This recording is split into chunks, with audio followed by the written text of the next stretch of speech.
For decades and decades, I've heard how poor it is to be a teacher. And you know what? Maybe decades ago it was. But you can live just fine in most metropolitan areas on a teacher's salary and benefits and medical. And then you have a few months where you can work a side job. And many of these families are two-income families. I mean, it's just preposterous, this crap that goes on, that I have to hear the propaganda left and right. Ladies and gentlemen, go to the NEA's website. Go to the National Education Association's website. Learn about them. See what their left-wing ideology is. Go to your local school board. Tell them you want to see all the step increases that are involved. You want to see a copy of the contract with the local union. Go ahead and look at it. It's out of control.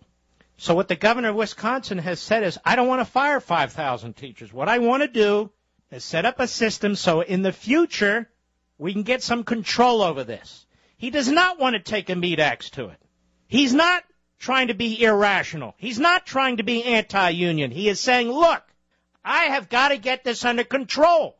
And the only way I can get it under control is to have some authority, the elected governor and the elected state legislature, to make adjustments in the future. Oh, my God, he's Hitler. Oh, my God, it's like Egypt. And let me make a suggestion to the union bosses out there at the NEA. You really ought to try and work these things out. Contract negotiations doesn't mean you always get. I'm talking about the rules. Sometimes you have to take a few steps back. Greg, Miami, Sirius Satellite, go. Hey, buddy, how you doing? All right, buddy. Hey, I used to be on a school board in Wisconsin, and it's hard to take when I hear this. I'm overworked and underpaid. We started out teachers with no experience at $30,000, and this is probably 6 years ago, right, plus a benefits package that is second to none. But the average in our district, when I got off the board, was about $52,000, and with the benefits package, brought it to about $102,000 total, and it's a 181-day contract. Yeah, and this is going on in a lot of metropolitan areas, and all I'm saying is these NEA bosses, whatever level of government they're working in, these NEA bosses need to understand that this is not going to continue, period.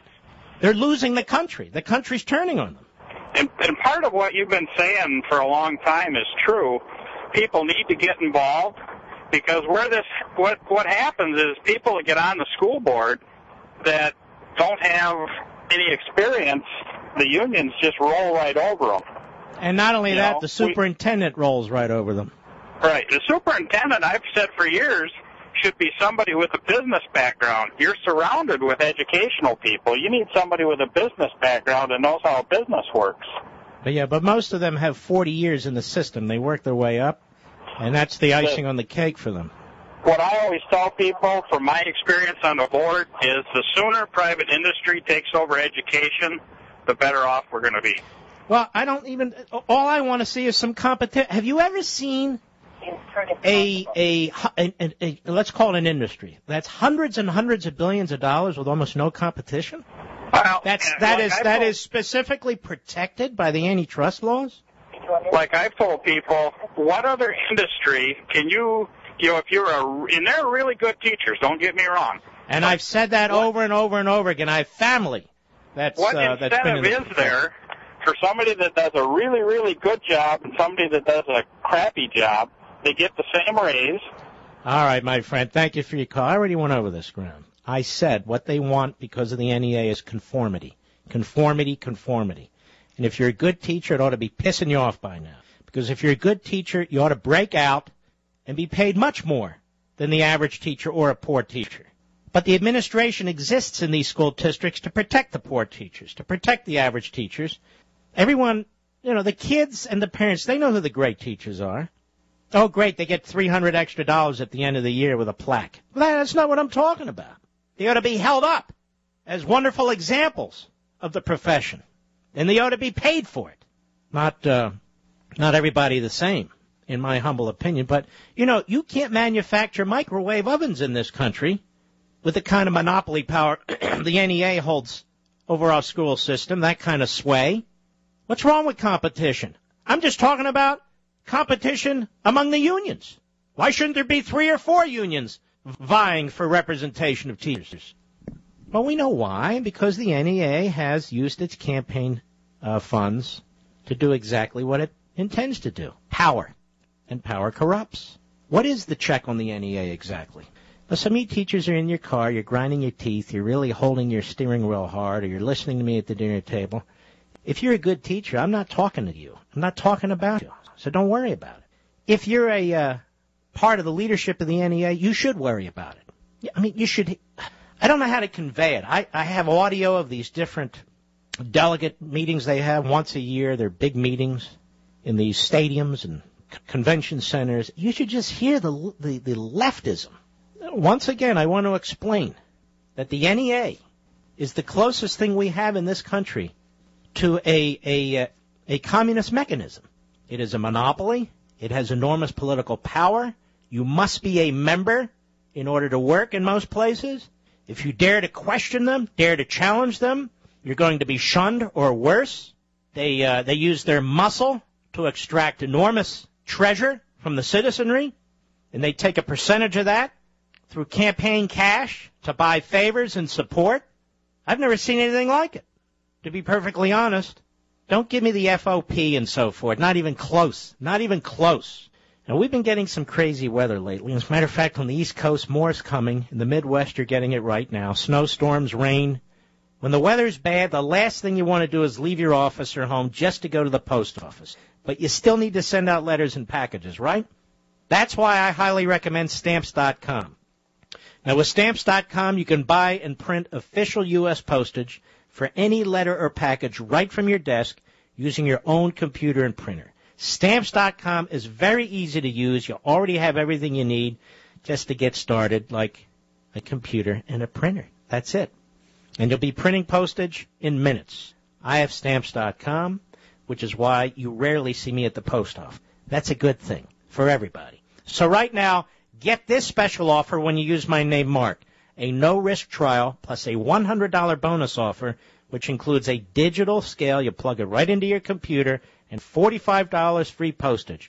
And for a limited time, get an additional $10 in free postage, but only if you enter Mark. That's an extra $10. So don't wait. Go to Stamps.com. Before you do anything else, click on the radio microphone at the top of the homepage and type in Mark. That's Stamps.com. Enter Mark. Mark Levin.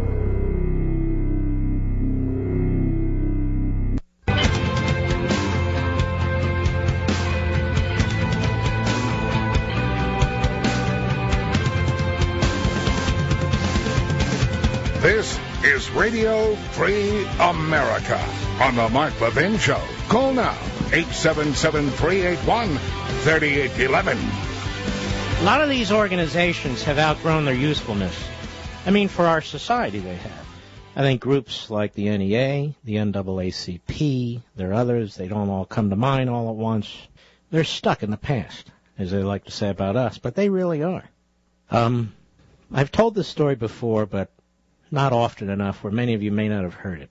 Years and years ago, our little foundation, Landmark Legal Foundation, represented a state legislator from Milwaukee named Polly Williams and a group of black families in poor parts of Milwaukee in developing and then defending their right to attend schools outside of their immediate neighborhoods through a small voucher program.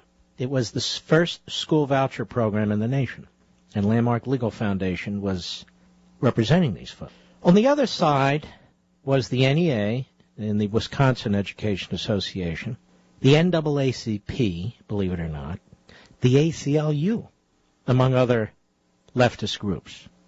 And Polly Williams, state legislator, a Democrat, a great lady, a courageous lady, who really cared about her constituents and really wanted to do everything she could to get those kids an education.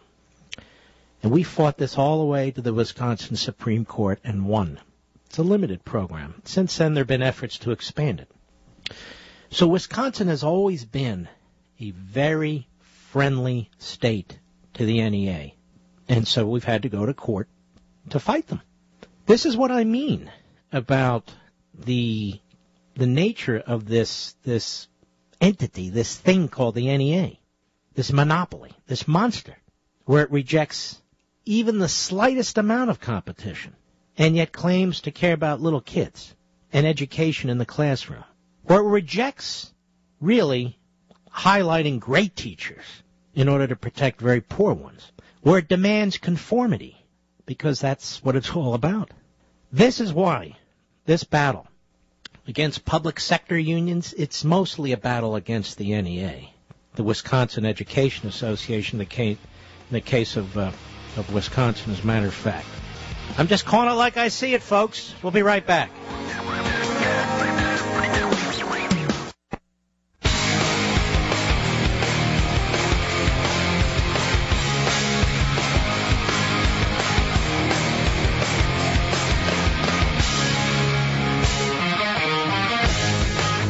Best figures I can find right now from 2008, the NEA gave 93% of its contributions to Democrats.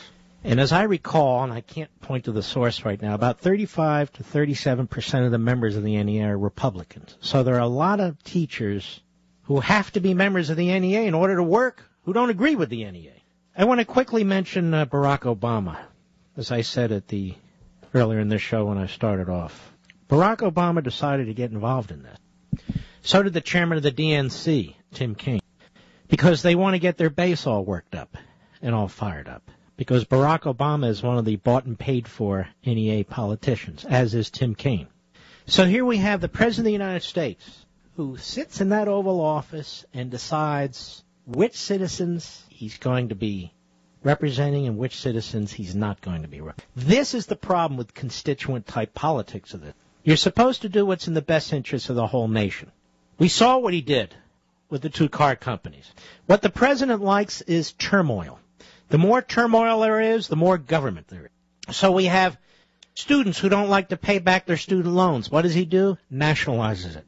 We have two automobile companies that can't survive on their own without going through bankruptcy. What does he do? Nationalizes them.